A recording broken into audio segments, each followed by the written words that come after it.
국제의학 바이오저널의 연구에 따르면 블루베리의 이 폴리페놀 성분과 우유의 단백질의 이 친화성 때문에 블루베리와 우유를 함께 먹게 되면 블루베리의 항산화 성분이 대부분 파괴된다고 발표했어요. 그리고 우유에 함유된 칼슘은 블루베리의 이 안토시아닌 성분과 만나면 킬레이터가 된다는데, 이것은 둘이 결합해서 덩어리를 만든다는 거예요. 그러면 당연히 불용성 물질이 되겠고 침전물이 생기고 우리 몸에서 녹거나 흡수가 되지 않겠죠. 그래서 몸 밖으로 배출이 된다는 소리예요. 이 과정에서 우리 몸에 머물면서 소화되지 않기 때문에 위와 장에 굉장히 큰 부담을 줄 수가 있고, 이 때문에 블루베리와 우유를 자주 섭취하거나 위와 장이 약하신 분들이 드실 경우에는 위장에 염증도 유발할 수 있고 위장관 질환이 생길 수가 있겠죠. 특히 신체 기능이 많이 떨어져 있고 나이가 많이 드신 분들이 이렇게 지속적으로 계속 드시면 위장에 안 좋을 수 있으니 주의해서 드시길 바래요. 블루베리 주스를 만들어 드실 때는 우유 대신 오트밀이나 물을 첨가해서 드시는 게 좋겠죠. 우유가 블루베리와 맞지 않는다고 해서 요거트도 맞지 않는다는 것은 아니에요. 요거트는 발효 과정을 거쳐 단백질이 쉽게 분해되기 때문에 항산화 성분의 흡수율을 오히려 높여줘요. 요거트에 냉동 블루베리를 얹어서 먹는 것은 좋은 블루베리를 먹는 방법이 되겠습니다. 블루베리를 드실 때 주의하셔야 할 분들도 있어요. 블루베리에는 살리실산이라는 성분이 있는데 이것 때문에 알레르기 반응을 일으키는 분들이 간혹 있거든요. 블루베리는 세계 10대 건강식품에 들어갈 만큼 우리 몸을 건강하게 하는데 굉장히 큰 도움이 되는 과일이에요. 최근 10년간 소비량이 가장 많이 늘어난 과일이기도 한데, 특히 50대 이상에서 굉장히 급속도로 섭취량이 늘어나고 있대요. 이렇게 섭취량이 급속도로 올라가고 있는 이유는 블루베리가 먹기에도 편하고 건강에도 좋다고 알려지고 있기 때문인데, 냉동 블루베리의 판매량도 요새 굉장히 많이 증가되고 있다고 해요. 냉동 블루베리를 씻지 않고 그냥 드시는 분들이 또 굉장히 많아지고 있어요. 누구는 그냥 먹어도 돼, 어떤 사람은 반드시 씻어 먹어야 돼, 의견이 굉장히 분분해요. 영상을 통해서 제가 블루베리 먹는 방법과 블루베리 효능, 함께 먹으면 안 되는 음식과 함께 먹으면 좋은 음식까지 블루베리에 대한 모든 것 제가 지금 알려드릴게요.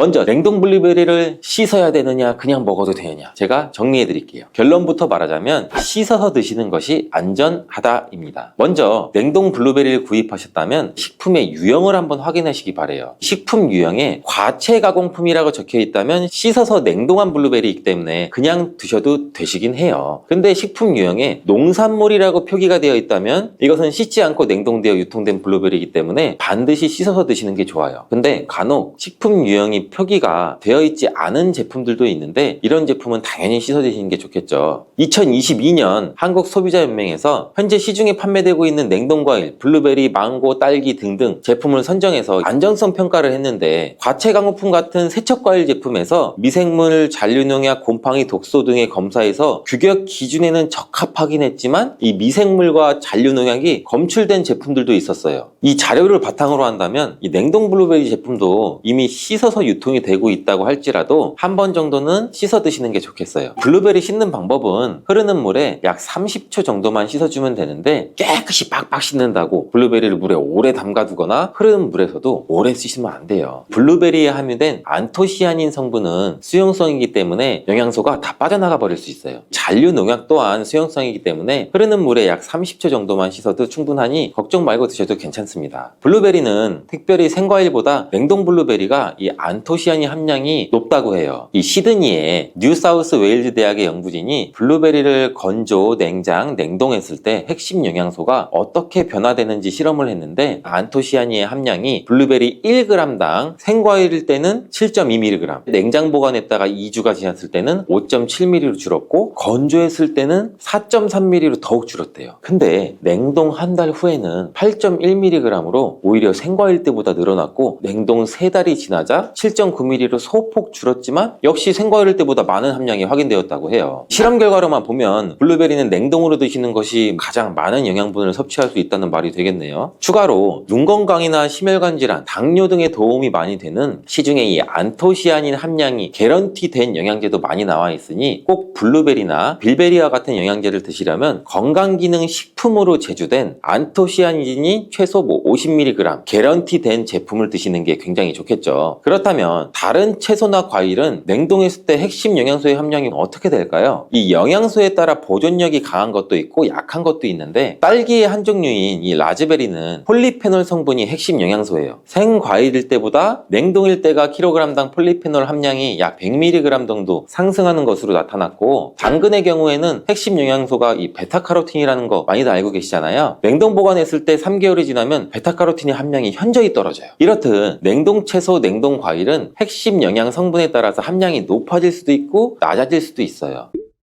냉동 블루베리를 구입하셔서 보관할 때는 주의사항이 있어요. 판매되는 냉동 블루베리는 대량으로 포장되어 있는데 한 번에 드실 수가 없는 양으로 포장이 되어 있어요. 냉동 블루베리는 해동해서 드시게 되면 녹으면서 안토시아닌까지 함께 녹아 나오기 때문에 냉동실에서 꺼내 바로 드시는 게 가장 좋아요. 혹시나 해동이 되었다면 다시 냉동하시면 안 돼요. 해동이 되면서 미생물이 증식을 하게 되고 그 상태로 냉동을 하면 미생물까지 함께 냉동이 돼요. 그것을 드시면 당연히 복통이나 설사나 이런 걸 유발할 수가 있겠죠.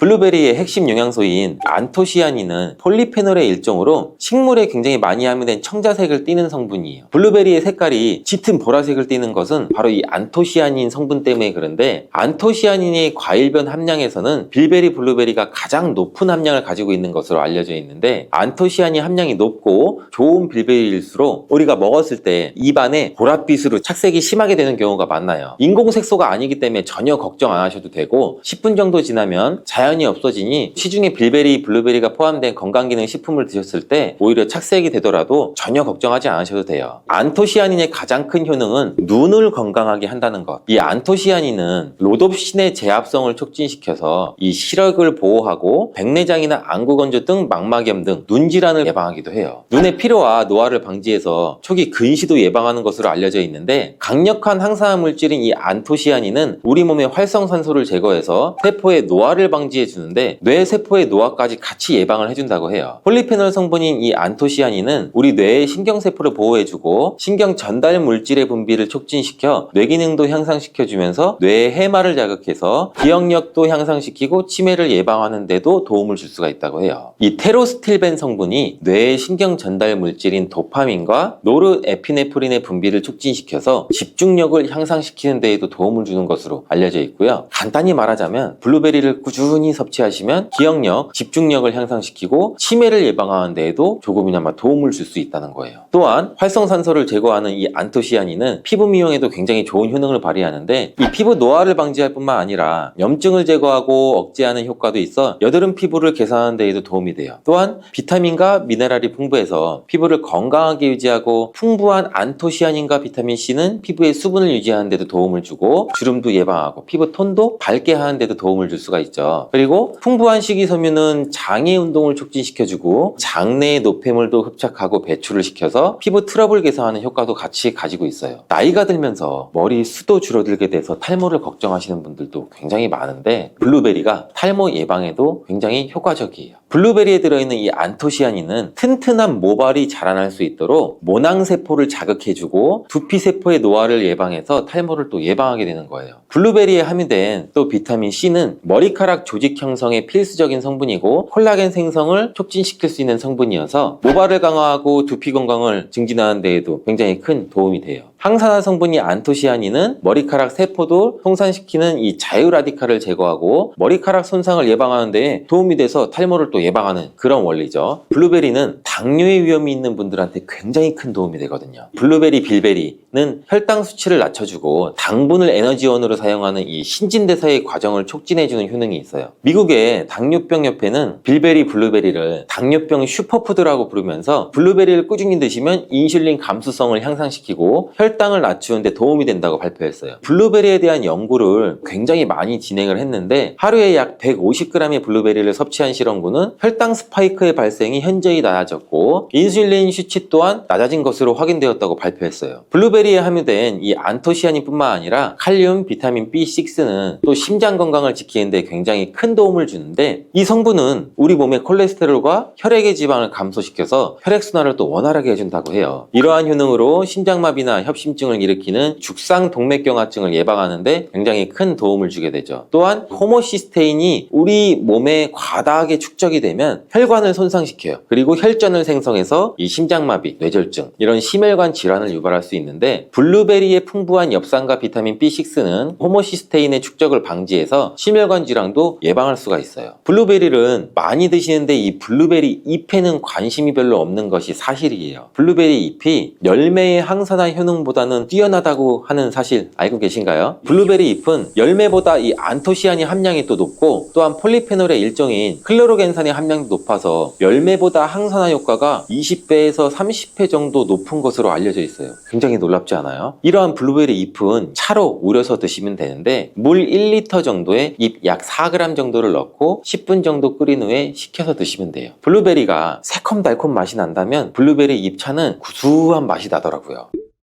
이렇게 좋은 블루베리도 함께 먹으면 안 되는 음식이 있는데 바로 우유예요. 깜짝 놀라지 않으셨나요? 보통 냉동 블루베리를 우유와 함께 믹서기에 갈아서 주스로도 쉐이크로도 많이 드시는데, 이렇게 되면 블루베리의 영양소가 파괴가 돼요. 국제의학 바이오저널의 연구에 따르면 블루베리의 이 폴리페놀 성분과 우유의 단백질의 이 친화성 때문에 블루베리와 우유를 함께 먹게 되면 블루베리의 항산화 성분이 대부분 파괴된다고 발표했어요. 그리고 우유에 함유된 칼슘은 블루베리의 이 안토시아닌 성분과 만나면 킬레이터가 된다는데, 이것은 둘이 결합해서 덩어리를 만든다는 거예요. 그러면 당연히 불용성 물질이 되겠고 침전물이 생기고 우리 몸에서 녹거나 흡수가 되지 않겠죠. 그래서 몸 밖으로 배출이 된다는 소리예요. 이 과정에서 우리 몸에 머물면서 소화되지 않기 때문에 위와 장에 굉장히 큰 부담을 줄 수가 있고, 이 때문에 블루베리와 우유를 자주 섭취하거나 위와 장이 약하신 분들이 드실 경우에는 위장에 염증도 유발할 수 있고 위장관 질환이 생길 수가 있겠죠. 특히 신체 기능이 많이 떨어져 있고 나이가 많이 드신 분들이 이렇게 지속적으로 계속 드시면 위장에 안 좋을 수 있으니 주의해서 드시길 바래요. 블루베리 주스를 만들어 드실 때는 우유 대신 오트밀이나 물을 첨가해서 드시는 게 좋겠죠. 우유가 블루베리와 맞지 않는다고 해서 요거트도 맞지 않는다는 것은 아니에요. 요거트는 발효 과정을 거쳐 단백질이 쉽게 분해되기 때문에 항산화 성분의 흡수율을 오히려 높여줘요. 요거트에 냉동 블루베리를 얹어서 먹는 것은 좋은 블루베리를 먹는 방법이 되겠습니다. 블루베리를 드실 때 주의하셔야 할 분들도 있어요. 블루베리에는 살리실산이라는 성분이 있는데 이것 때문에 알레르기 반응을 일으키는 분들이 간혹 있거든요. 블루베리를 드시면 입술이 붓거나 간지럽거나 복통과 설사의 증상이 나타난다면 즉시 블루베리 섭취를 중단하셔야 돼요. 그리고 블루베리에는 혈액을 묽게 만드는 비타민 K가 풍부하게 함유되어 있는데, 심장질환이나 뇌혈관 질환으로 이미 아스피린과 같은 혈전 용해제를 복용하시고 계신 분들이 블루베리를 과다하게 섭취하게 되면 문제가 발생할 수 있으니 적당히 드시길 바래요. 또한 사람에 따라서 블루베리가 일시적으로 혈당을 낮추는 효과도 가지고 있기 때문에 당뇨가 있는 분들이 블루베리를 과하게 섭취할 경우에는 저혈당 증세도 나타날 수 있어요. 어떤 음식이든 각자 우리 몸의 체질에 맞게 드시는 게 가장 좋겠죠. 이렇게 노랗게 변한 바나나는 색깔만 변한 것이 아니라 성분에도 변화가 생기게 돼요. 당뇨에 도움이 되는 저항성 전분은 점점 줄어들고 포도당과 과당 같은 당분은 점점 늘어나게 되는 거죠. 바나나는 속살이 부드럽고 달콤해서 남녀노소 누구나 좋아하는 과일 중 하나죠. 먹기도 편하고 다이어트에도 좋다고 알려지면서 굉장히 많은 분들이 먹게 되는 과일이 바로 바나나죠. 이 바나나도 함께 먹으면 보약이 되는 궁합이 좋은 음식이 있고, 또 함께 먹으면 오히려 독이 되는 음식도 있답니다. 오늘 영상을 통해 이 바나나의 효능, 함께 먹으면 안 되는 음식, 함께 먹으면 보약이 되는 음식, 그리고 바나나의 보관 방법까지 바나나에 대한 모든 것을 알아가시기 바랍니다. 바나나가 어떤 상태일 때를 가장 좋아하시나요, 여러분들? 저는 이쁘게 노란색으로 숙성되었을 때 먹는 것을 굉장히 좋아하는데, 그 이유는 초록색일 때는 아직 단맛도 조금 덜하고 식감도 약간 서걱서걱하고 약간 맛이 없는 것 같고, 근데 또 갈색의 반점이 생기면 왠지 먹기에도 좀 찝찝하고 시간이 더 지나면 상한 것처럼 무르고 이런 생각도 들어서 먹기에 좀 꺼려지는데, 근데 초록색 바나나, 노란색 바나나, 갈색 바나나 각각의 영양소가 달라진다는 사실 알고 계시나요? 먼저 초록색 바나나는 덜 익은 바나나는 맞아요. 근데 그렇다고 못 먹는 바나나는 아니에요. 단맛이 약간 적은데 그 대신에 건강에 도움이 되는 성분도 들어있어요. 바로 당뇨 환자에게 도움이 됩니다. 초록색 바나나가 당뇨 환자에 도움이 된다고? 이 초록색 바나나는 소장에서 분해가 되지 않고 대장까지 내려가서 대장의 미생물에 의해 분해되는 이 저항성 전분이란 게 풍부해요. 이 저항성 전분은 이 아밀로스가 많은 탄수화물을 말하는데, 이 아밀로스가 포도당으로 분해가 잘 되지 않아서 이 포도당이 소장에서 흡수가 그럼 더 안 되겠죠. 그래서 그 결과 혈당이 급격히 오르는 것도 막아주는 역할을 해요. 이렇게 분해가 잘 되지 않고 남아있는 식이섬유가 많은 저항성 전분이 많은 음식들은 결국에는 우리 장에 유산균의 먹이가 되죠. 그래서 우리 장의 장내 세균총을 건강하게 만들 수가 있고, 이로 인해서 또 인슐린 감수성도 풍부하게 해주고 면역력에도 긍정적인 효과를 나타낼 수가 있어요.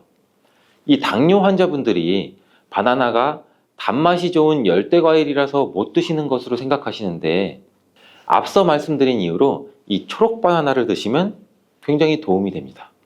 그리고 이 초록 바나나는 소화되는 시간이 노란 바나나에 비해서 길기 때문에 이 포만감도 오래 유지시켜줘서 다이어트하는 식단에도 도움을 줄 수가 있어요. 이 저항성 전분은 이런 효능들로 인해서 비만 당뇨를 예방할 뿐 아니라 대장암도 예방하는 것으로 알려져 있어요.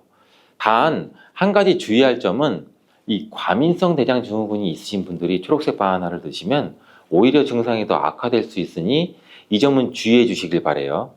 자, 두 번째로 노란 바나나인데, 이 초록 바나나가 노란색으로 변할 수 있는 이유는 바로 그 에틸렌가스 때문이에요.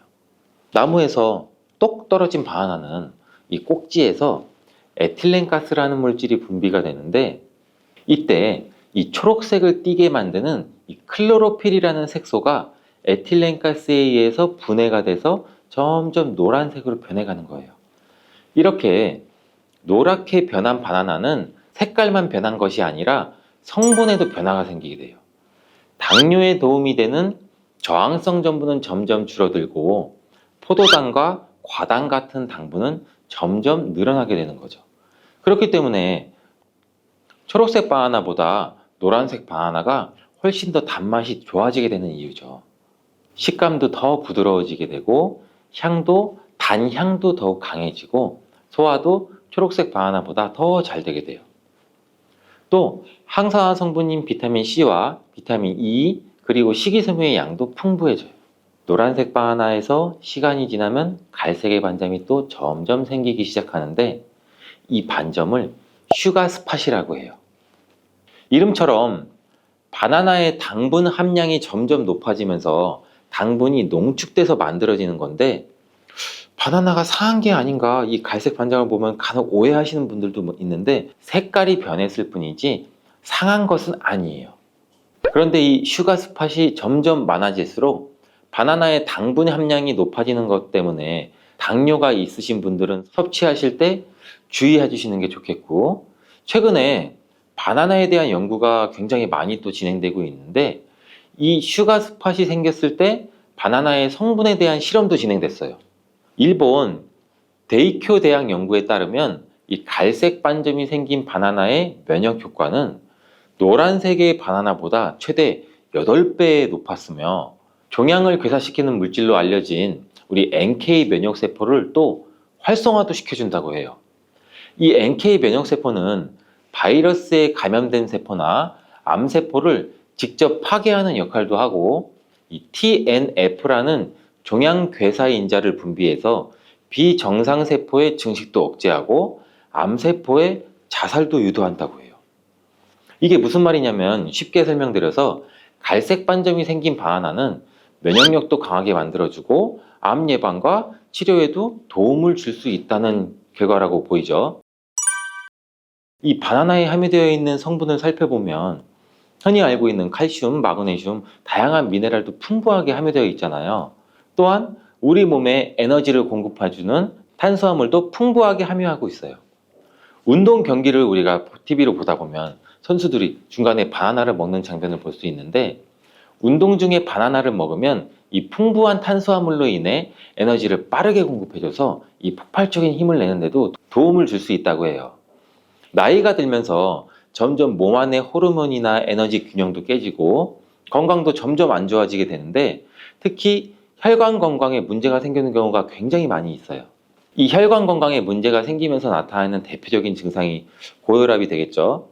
이 때문에 나이가 들면서 혈압도 관리하는 게 굉장히 중요한데, 바나나에 풍부하게 함유된 칼륨은 세포의 삼투압과 수분의 평형을 유지 기능을 수행해서 몸 안에 나트륨을 배출하는 데 굉장히 많은 도움을 줘서 혈압을 조절하는 데도 도움을 준다고도 알려져 있죠. 성인의 하루 칼륨의 권장 섭취량이 남성은 약 한 4,700ml 정도 되고 여성은 3,500ml 정도 되는데, 실제로 섭취하는 칼륨의 양은 남성은 55%, 여성은 75% 정도만 섭취하는 것으로 통계를 통해 확인할 수도 있어요. 칼륨이 체내에서 부족하게 되면 혈압도 오르고 우리 심장에 무리도 줄 수 있으면서 이 근육의 경련도 일어나게 돼요. 또 힘이 빠지는 무기력증 등의 대표적인 증상도 나타날 수가 있죠. 또 바나나 한 개에는 하루 권장 섭취량의 약 15%의 칼륨이 함유되어 있어 우리가 부족한 칼륨을 보충하는데 탁월한 도움도 줄 수 있죠. 또 바나나에는 비타민 B6도 풍부한데, 이 비타민 B6는 피리독신이라고 불리우는데 인체의 기능을 정상적으로 유지하는 데 굉장히 중요한 역할을 하는 수용성 비타민이에요. 이 비타민 B6는 우리 신경 전달 물질을 생산하는데, 특히 행복 호르몬이라고 불리는 세로토닌의 합성에도 굉장히 중요한 역할을 해요.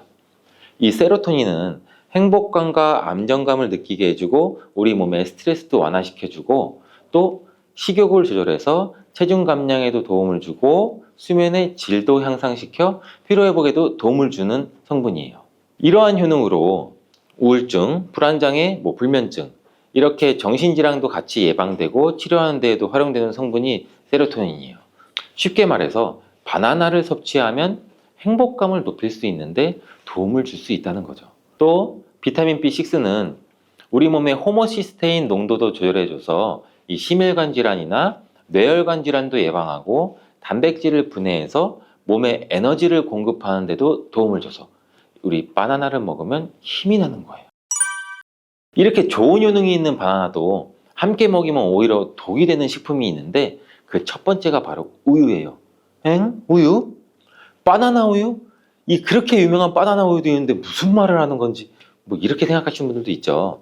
맞아요. 우유에 풍부한 칼슘은 흡수가 잘 안 돼서 다른 미네랄 성분이 필요한데, 대표적으로 비타민 D와 마그네슘이 칼슘의 흡수를 도와주죠. 바나나의 칼륨과 함께 우리 몸속에 나트륨을 배출해주는 효능도 극대화시켜주기도 하는데, 이 우유에 풍부한 트립토판도 세로토닌의 분비도 도와줘서 바나나와 함께 행복도를 높이는데 탁월한 효능을 발휘하기도 해요. 하지만 이러한 효능도 소화를 잘 시켰을 때 이야기예요. 이 소화력이 좋은 분들한테는 이런 효능을 누릴 수 있지만, 나이가 들면 들수록 소화가 잘 안 되시는 분들이 바나나와 우유를 함께 드시게 되면 이 불용성인 바나나가 위 속에 오래 남아있게 되고, 바나나의 유기산과 당분이 우유의 풍부한 단백질 칼슘과 결합해서 소화가 더 어려워지게 된다고 해요. 바나나가 우유의 결합물이 위와 장에서 과발효가 일어나고 소화기관에 무리가 주게 된다는 얘기죠. 이렇게 되면 위염이나 식도염 등 다양한 질환이 나타날 수 있고, 계속되면 만성질환이 나타날 수도 있고, 위 건강이 안 좋으신 분들이나 위가 약하신 분들, 소화가 잘 안 되시는 분들은 주의해서 드시라고 말씀을 드리는 거예요. 그렇다면 장 건강에 도움을 주는 바나나와 함께 먹으면 좋은 음식은 없을까요? 있습니다. 바로 오트밀이에요. 바나나에 함유한 섬유질은 대부분 불용성이기 때문에 이 장내의 이물질을 흡착해서 변의 부피를 크게 하는 데는 도움을 줄 수 있어요. 이 때문에 바나나를 지속적으로 먹으면 좀 과하게 먹으면 변비에 걸리기도 하죠. 이를 방지하려면 수용성 섬유질이 필요한데, 오트밀에는 이 수용성 섬유질이 50% 이상이나 함유되어 있어서 바나나와 오트밀을 함께 섭취하게 되면 섬유질의 균형이 잘 맞아서 변을 무르게 해서 배변도 원활하게 해주고 장 건강에도 도움을 줄 수 있답니다. 또한 이 콜레스테롤의 배출도 도와줘서 혈관 내에 나쁜 콜레스테롤의 수치도 낮추는 데에도 도움을 줄 수가 있고요. 바나나와 함께 독이 되는 음식 두 번째는 바로 고구마예요. 고구마는 바나나와 함께 다이어트에 도움이 되는 음식으로 함께 섭취하는 경우가 종종 있는데, 이 고구마와 바나나는 복합 탄수화물이 풍부해서 포만감을 길게 유지해줘서 다이어트에 물론 도움이 될 수 있어요. 하지만 한 가지 문제가 있는데, 바나나와 고구마 둘 다 칼륨 함량이 높다는 거예요. 칼륨은 과다하게 섭취하게 되면 우리 몸에 고칼륨 혈증을 일으킬 수도 있고, 이로 인해서 무력감이나 피로감, 메스꺼움, 구토, 호흡곤란 이런 증상도 올 수가 있으며, 심한 경우 저혈압이나 부정맥, 근육마비나 심장마비 이런 심각한 부작용도 나타날 수가 있는데, 소량 섭취하면 큰 문제가 되지 않지만 과량 섭취 시 신장이 약하신 분들, 또 몸에서 칼륨 배출이 원활하지 않기 때문에 고구마와 바나나를 지속적으로 과다하게 함께 드시게 되면 신장도 망가뜨릴 수가 있어서 이런 점을 주의하면 좋다고 말씀드리는 거예요. 바나나와 함께 먹으면 보약이 되는 음식은 오트밀에 이어서 파인애플이 있어요. 이 바나나와 파인애플에는 브로멜라인이라는 효소가 풍부한데, 이 효소는 운동 후에 생기는 근육의 염증을 빠르게 회복시키고 또한 근육의 피로 회복에도 도움을 주는 것으로 알려져 있어요. 또한 바나나와 파인애플을 함께 드시게 되면 단백질 분해를 극대화해서 소화도 돕고 소화기 질환에도 예방하는 효과를 가져요. 바나나와 함께 먹으면 보약이 되는 음식 이 세 번째는 바로 카카오예요. 바나나는 이 도파민이라는 신경을 자극하는 물질이 많이 함유가 되어 있는데, 카카오에는 이 도파민 생성의 원료가 되는 아미노산이 풍부해서 카카오와 바나나를 함께 드시면 이 행복도를 높이는 효능이 극대화가 될 수가 있어요. 카카오에는 폴리페놀과 이 플라보노이드 등의 항산화 물질이 풍부해서 우리 몸의 활성산소도 제거해주고 세포의 노화도 방지해줘요. 바나나에도 항산화 물질인 베타카로틴과 비타민 C가 풍부해서 카카오와 바나나를 함께 드시면 항산화 효과도 같이 높일 수가 있는 거죠. 바나나와 함께 먹으면 보약이 되는 음식 이 네 번째는 바로 견과류예요. 바나나와 견과류를 함께 드시면 이 세로토닌의 분비가 촉진이 돼서 마음을 차분하게 하고 숙면을 취하는 데도 도움이 돼요. 또한 바나나의 풍부한 마그네슘은 근육의 이완을 돕고, 견과류의 트리토판을 세로토닌으로 바꿔주는 성분인 이 비타민 B6가 바나나에 풍부해서 견과류와 바나나를 함께 드시면 불면증과 우울증을 예방하고 개선시킬 수 있는데 도움을 줄 수 있다고 하네요. 자, 이제 그럼 바나나의 보관법을 한번 알아볼 텐데, 바나나를 보관하실 때는 바나나의 꼭지 부분을 랩이나 호일로 감싸주신 상태에서 바나나 거리 같은데 걸어두시는 게 좋아요. 그렇게 하면 바나나 꼭지에서 나오는 에틸렌 가스를 어느 정도 차단해줘서 숙성되는 것을 방지해서 조금 더 오래 보관할 수 있고, 그리고 열대 과일인 바나나는 냉장고에 보관하게 되면 냉해를 입어 바나나 색이 굉장히 빠르게 검은색으로 변하게 돼요. 바나나를 오래 보관하시려면 껍질을 벗긴 상태에서 먹기 좋은 크기로 잘라서 냉동 보관하셨다가 드시는 것도 추천을 드리겠습니다. 사과의 유기산과 우유의 카제인이라는 성분이 만나게 되면 엉기는 현상이 일어나서 이게 덩어리가 져요. 덩어리가 져서 윗속에 들어가면 위산하고도 만나서 더 큰 덩어리가 형성되고, 더 큰 덩어리가 형성되니까 소화가 늦어지겠죠. 소화도 힘들어져요. 이렇게 평소 소화가 잘 되고 건강한 사람이랑은 별로 상관이 없는데, 그렇지 않은 분들한테는 소화불량과 대장염도 일으킬 가능성도 있고, 이게 지속적으로 반복이 되면 대장암이 생길 수도 있죠. 사과와 함께 드시면 보약이 되는 음식도 있는데요. 바로 매일 사과 한 개를 먹으면 병원에 가지 않아도 된다는 말은 많이들 들어보셨죠? 사과는 그만큼 우리 몸을 건강하게 하는 많은 영양소가 들어 있습니다. 사과는 꼭 아침에 먹어야 돼, 아침에 먹어야 된다고 하는 사람들도 많은데, 그 말이 정말 사실일까요? 정답은 그렇지 않다입니다. 그 이유를 보면 사과에는 신맛, 상큼한 맛이 나죠. 바로 사과 안에는 유기산이 풍부하기 때문인데, 그래서 유기산 때문에 신맛이 나는 것이에요.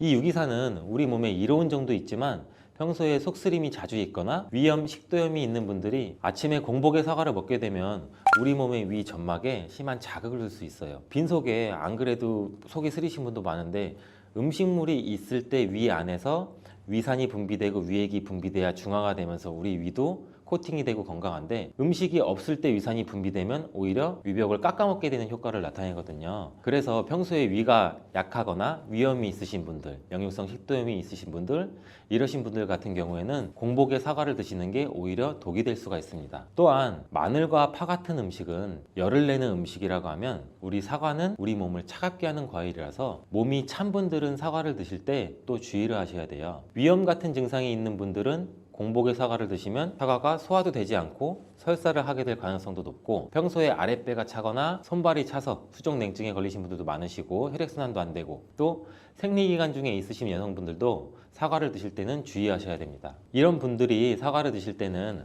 아침에 공복보다는 아침 식사 후에 드시는 게 좋고, 사과를 보관할 때도 보통 냉장고에 보관했다가 차게 해서 꺼내 드시잖아요. 냉장고에서 꺼낸 사과를 바로 드시면 시원하고 아삭해서 맛있죠. 근데 미리 꺼내놓고 사과의 온도를 실온으로 맞춰서 드시는 것이 우리 위장 내부에도 좋습니다. 또한 사과를 팬에 구워 드셔도 되고 익혀 드셔도 됩니다. 그렇다면 왜 아침에 먹는 사과가 보약이라는 말이 굉장히 우리가 많이 알고 있을까요? 건강하신 분들은 사과를 아침 공복에 드시면 더욱 좋은데, 그 이유는 사과에는 펙틴이라는 식이섬유가 풍부해 우리 장 운동을 활발하게 하고 장내 노폐물을 배출하는 데 도움을 줘 하루를 건강하게 시작할 수 있기 때문입니다. 한 가지 꼭 기억하셔야 할 점은 사과를 껍질째 드셔야 한다는 것입니다. 실제 연구에서는 사과의 껍질에는 안토시아닌이나 퀘르세틴, 에피카테킨 같은 이러한 식물성 폴리페놀 성분이 사과의 그 과육보다 사과 껍질에 훨씬 더 많이 함유되어 있는 것이 밝혀졌고, 또 이러한 껍질을 버리고 깎고 먹게 되면 사과의 좋은 영양소는 극히 일부만 드시게 되는 것이죠. 사과에는 펙틴 말고도 정말 다양한 영양소가 있는데, 사과에는 어떤 효능이나 영양소가 있는지 한번 알아보겠습니다. 사과는 먼저 장을 건강하게 해줘요. 요즘 프로바이오틱스, 프리바이오틱스 굉장히 많죠, 유산균. 이렇게 사과가 천연 프리바이오틱스로서 장내에 우리 몸, 장 안에 좋은 균을 많이 생기도록 해주는 작용을 해줍니다. 이렇게 장내에 좋은 균이 많이 생기게 되면 장의 환경이 좋아지는 건데, 그렇게 되면 단맛, 자극적인 맛이 강한 가공식품에 대한 식욕도 줄어들고 건강한 식품을 먹고 싶은 욕구도 늘어나게 돼요. 또 장이 건강해지면 우리 면역력이 또 좋아지고, 이렇게 다 선순환으로 이어져 가는 건데, 장에는 물론 좋은 세균, 나쁜 세균들이 굉장히 많이 존재가 해요. 근데 좋은 세균만 많아도 안 되고 나쁜 세균만 많아도 안 돼요. 좋은 세균, 나쁜 세균이 어느 정도 밸런스를 이루어져서 우리 몸의 면역력을 형성하게 되는데, 그때도 굉장히 중요한 게 프로바이오틱스, 프리바이오틱스, 우리가 흔히 많이 먹는 유산균입니다. 사과에도 아까 말씀드린 프리바이오틱스가 들어있고, 또 사과를 드시면 자연스럽게 체중도 줄어들고 다이어트하는 효과까지 누릴 수 있게 돼요. 이렇게 사과를 먹게 되면 장내에서 소화가 되면서 뷰티르산 같은 단쇄지방산이 만들어지게 되는데, 이 지방산이 우리 몸에 손상된 장벽을 회복시켜주는 역할을 해줘서 우리 장이 건강해지는 거예요. 장벽을 회복시키는 것이 중요한 이유가, 우리 장벽이 손상되면 손상된 곳에 독소들이 하나하나씩 침투가 되게 되고, 증상이 심해지면 장누수증후군이라는 질병도 발병이 되고, 이런 증상이 나타나면 독소들이 혈액을 타고 돌아다니게 되고 악순환이 반복이 되는 거죠. 그래서 장이 안 좋아지면 피부에 염증도 일으킬 수가 있고, 아토피와 같은 면역력이 이제 과잉되거나 면역력의 불균형 증상을 일으킬 수 있게 되는 거죠. 이렇게 사과를 드시면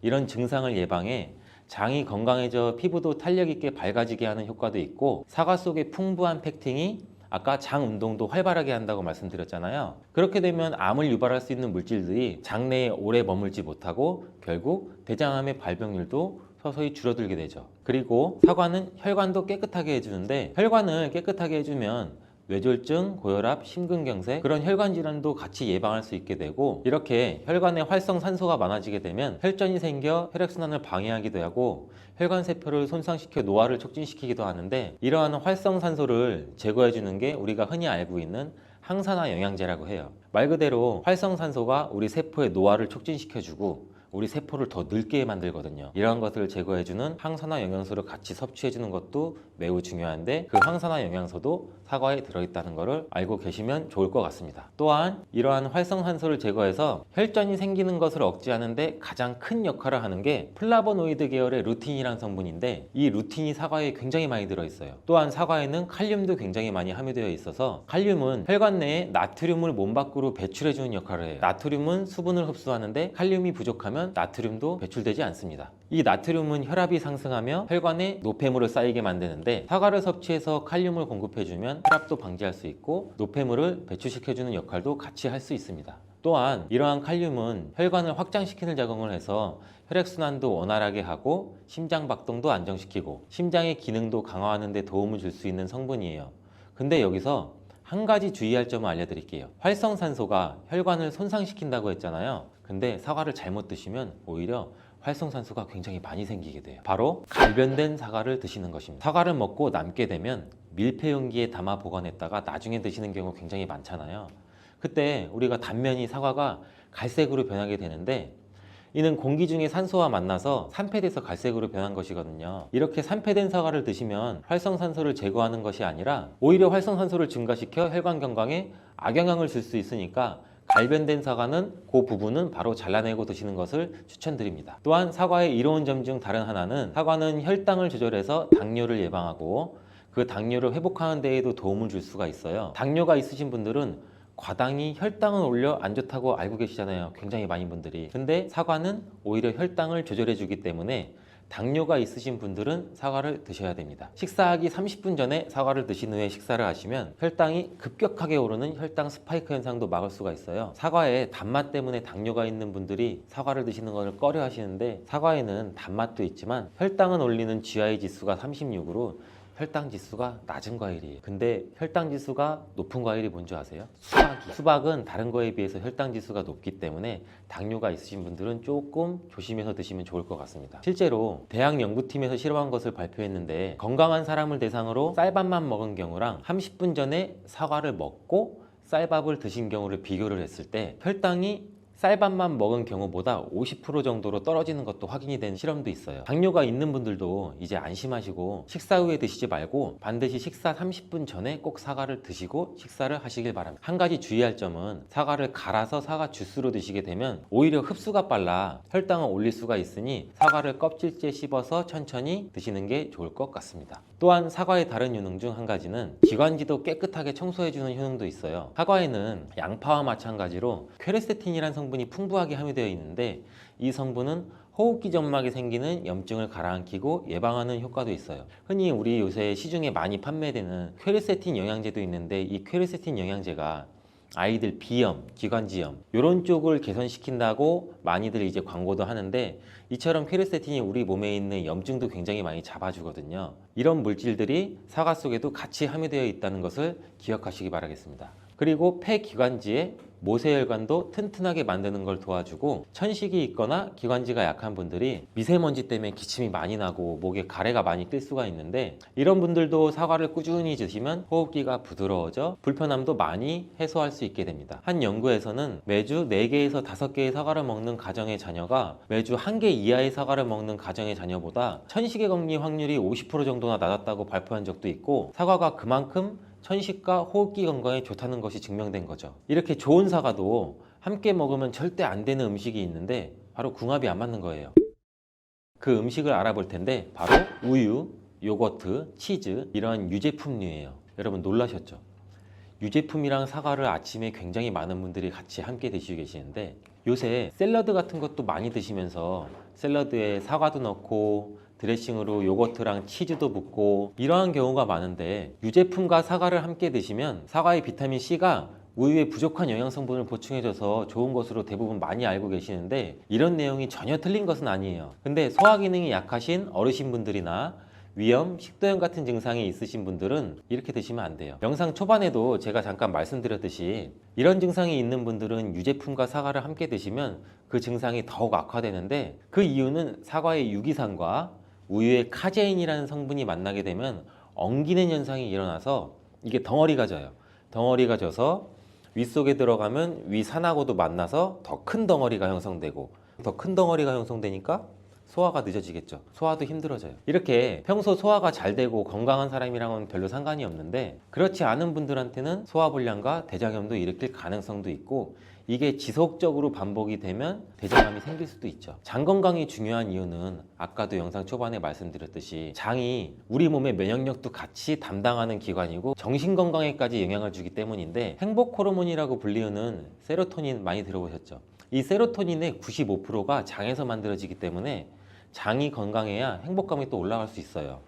여기서 또 하나, 절대 드시면 안 되는 것이 바로 사과 씨입니다. 사과 주스를 만들어 드실 때 씨까지 함께 갈아서 드시는 경우도 굉장히 많이 있는데, 이 사과 씨에는 아미그달린이라는 성분이 함유되어 있어요. 이 아미그달린이 소와 효소와 만나게 되면 이게 시아나수소라는 유독물질로 분해가 돼요. 이 시아나수소는 인체에서 유해한 독성이 굉장히 강한 물질인데, 이걸 섭취하게 되면 두통이나 어지럼증, 구토, 복통 이러한 증상들이 나타날 수가 있고, 심한 경우에는 이게 심장박동에도 영향을 줘서 호흡곤란, 혼수상태 이런 심각한 증상으로 나타날 수 있어요. 건강한 성인의 경우에는 사과 한 개에 들어있는 씨의 양에는 그닥 큰 영향이 없을 수가 있는데, 독성에 약한 어린아이 그리고 연세가 많으신 분들한테는 이런 것도 굉장히 민감하게 반응할 수 있으니까 꼭 주의하셔야 됩니다. 사과는 유독 보여지는 것이 중요한 과일인데, 흠집이 있거나 색상이 좋지 않으면 상품성이 많이 떨어져요. 근데 유독 윤기가 있거나 반짝반짝하고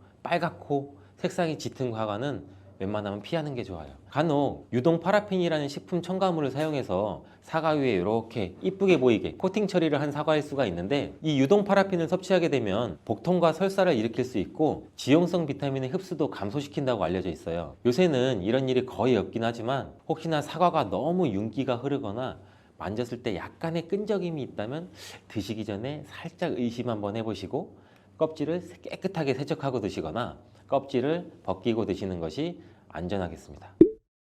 사과와 함께 드시면 보약이 되는 음식도 있는데요, 바로 비트와 당근입니다. 굉장히 유명한 주스 아시죠?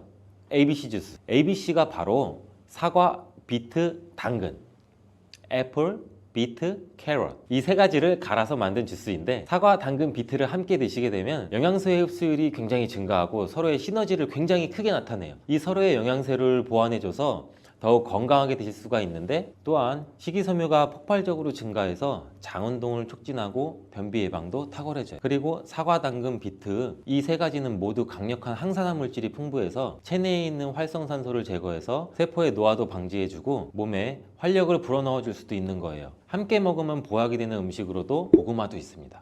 이 고구마에는 베타카로틴이라는 성분이 풍부해서 항암작용과 함께 면역력도 같이 강화해 주는데 혈관 건강에도 도움을 줄 수가 있어요. 고구마를 드시면 소화가 잘 안 되는 증상도 나타날 수가 있는데, 이게 왜 그러냐면 고구마 속에 함유되어 있는 아마이드라는 성분이 장에서 이상 발효를 일으켜서 가스가 차고 소화불량 증상도 같이 나타나는 건데, 이때 같이 사과와 함께 드시면 사과에 함유된 펙틴이 아마이드의 이상 발효 증상을 억제해서 가스가 차는 증상을 발생하지 않도록 도와주게 돼요. 또한 이러한 사과의 효능 중 하나인 혈관을 깨끗하게 하는 것을 고구마의 베타카로틴이 도와줘서 이 효능이 극대화가 돼서 건강에 정말 좋은 음식 궁합도 될 수 있답니다. 이 양배추, 사과, 당근 이 주스도 정말 많이 갈아 먹어요. 이 세 가지를 함께 갈아 드시면 정말 좋은 장수식품이 돼요. 당근은 혈액 생성을 촉진시키고 혈액순환을 원활하게 해서 눈 건강을 좋게 하는 효능이 있고, 사과는 피로를 회복시키고 기관지를 촉촉하게 해서 천식을 예방시키는 효과도 있잖아요, 배처럼. 또 세 가지 모두 식이섬유가 풍부해서 장 건강에 정말 좋은데, 장 운동을 촉진하고 변을 묽게 해서 배변 활동에 도움을 주게 되죠. 이 세 가지를 함께 드시면 이런 효능들이 극대화돼서 정말 보약이나 다름없는 음식이 되죠. 그런데 생으로 드시라니까 혹시 농약이 걱정되시기도 하죠. 오늘 영상에서는 양배추가 농약 범벅이라는 소문이 있는데, 정말 양배추가 농약 범벅인지 재배 과정을 한번 살펴보면서 알아볼게요. 양배추를 키울 때 농약을 많이 치는 거는 사실이에요. 여러분, 요즘 많이 드시는 양배추는 과연 어떻게 드시고 계신가요? 양배추가 건강에 좋다는 사실은 다들 알고 계시죠? 양배추는 특히 위 건강에 좋은 대표적인 채소로 알려져 있는데, 이 양배추를 이용한 위장약이 많이 만들어지는 만큼 위장에 좋은 영양소가 많이 함유되어 있어요.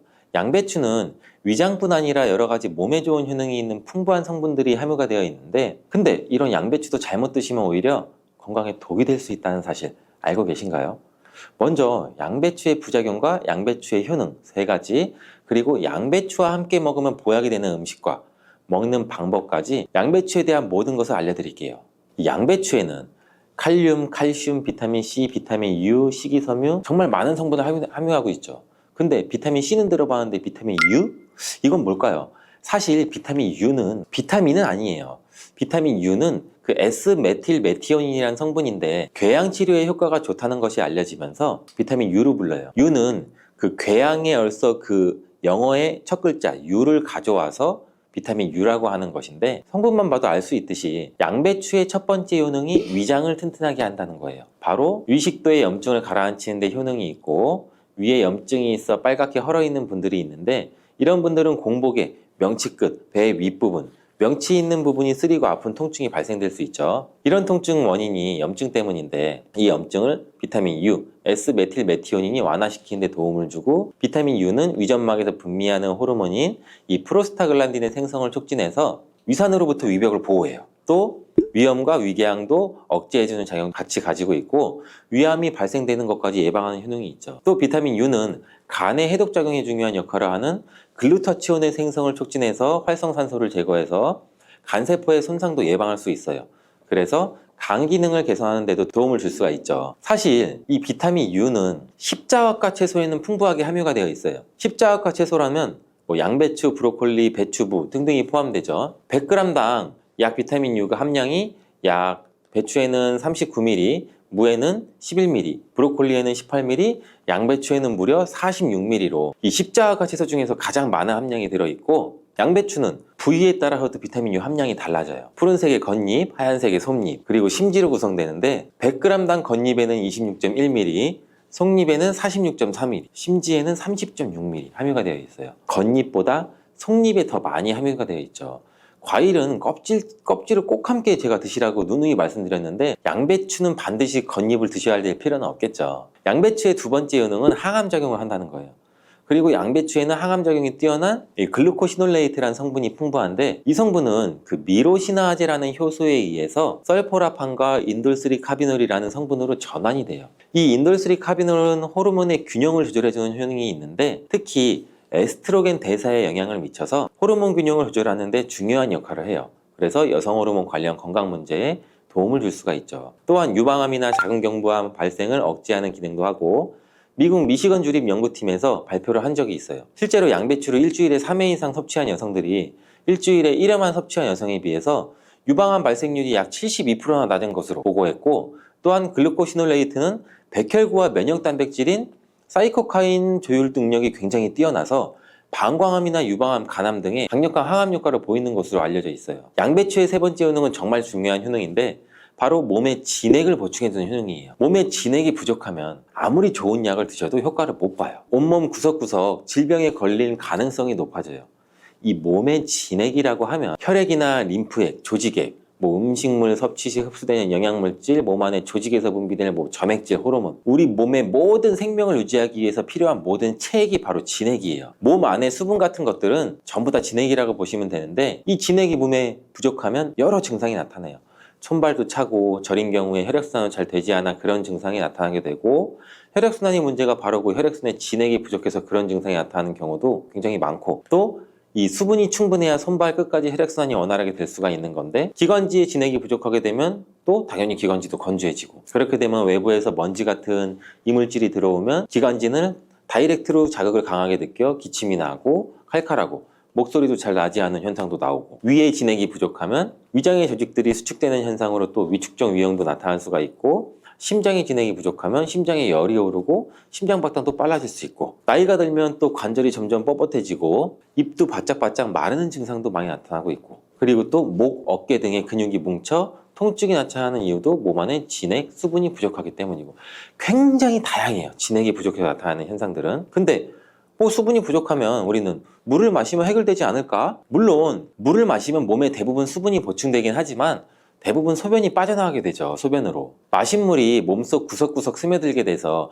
몸에 진액을 보해주려면 물만 마셔서는 절대 해결이 되지 않아요. 물이 우리 몸에 들어왔을 때 몸속에 잡아들 수 있는 힘이 부족한데, 이런 역할을 하는 것이 양배추예요. 양배추는 몸의 진액 보충을 위해 한의학에서 많이 처방하기도 하는데 이 진액을 채우고 뇌를 보호하는 뇌수와 뼛속의 골수를 채워주는 역할도 같이 하는 것으로 알려져 있어요. 이렇게 좋은 양배추도 잘못 드시면 부작용이 발생할 수가 있는데 양배추를 드실 때 주의하셔야 하는 분들 4가지 유형에 대해 알려드릴게요. 첫 번째는 과민성 대장증후군이 있으신 분들이에요.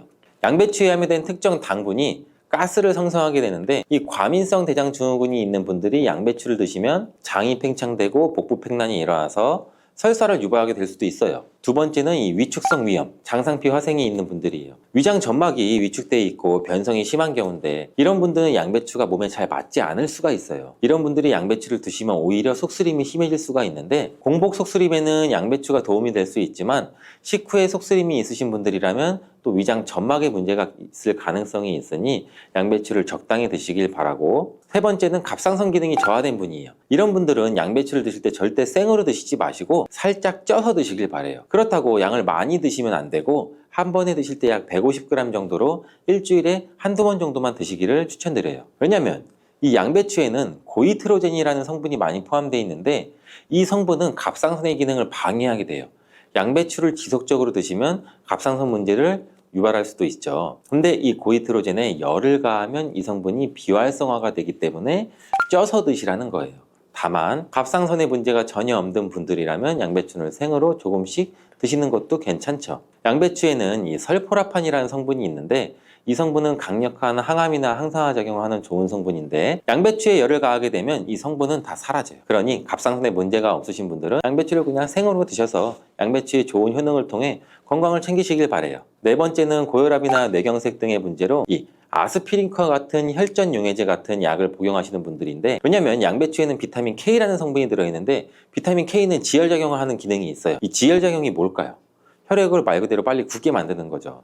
근데 이 혈액을 묽게 만드는 약을 드시는 분들이 양배추를 드시게 되면 비타민 K와 충돌하게 되어 복용하시는 약의 효과를 떨어뜨리거나 다른 부작용을 일으킬 수가 있을 가능성이 있어요. 그렇다면 양배추를 드실 때 어떻게 먹는 것이 가장 좋을까요? 정답은 바로 양배추를 그냥 생으로 드시는 게 가장 좋아요. 왜냐하면 비타민 U나 C와 같은 좋은 성분들은 열에 약해서 이 조리 과정으로 인해서 파괴가 되기 때문인데 양배추는 생으로 드시기 참 그래도 어렵잖아요. 그래서 양배추를 생으로 드실 수 있는 방법을 알려드릴게요. 갈아서 주스로 드시면 돼요. 이때 양배추만 갈아 드시면 맛이 굉장히 없잖아요. 양배추와 함께 갈아 드시면 맛도 좋고 보약이 되는 음식 3가지를 제가 바로 알려드릴게요. 저희 집도 아침마다 주스를 정말 많이 갈아서 먹는데 이 양배추, 사과, 당근 이 주스도 정말 많이 갈아 먹어요. 이 3가지를 함께 갈아 드시면 정말 좋은 장수식품이 돼요. 당근은 혈액 생성을 촉진시키고 혈액순환을 원활하게 해서 눈 건강을 좋게 하는 효능이 있고, 사과는 피로를 회복시키고 기관지를 촉촉하게 해서 천식을 예방시키는 효과도 있잖아요. 배처럼. 또 3가지 모두 식이섬유가 풍부해서 장 건강에 정말 좋은데 장 운동을 촉진하고 변을 묽게 해서 배변 활동에 도움을 주게 되죠. 이 3가지를 함께 드시면 이런 효능들이 극대화돼서 정말 보약이나 다름없는 음식이 되죠. 그런데 생으로 드시라니까 혹시 농약이 걱정되시기도 하죠.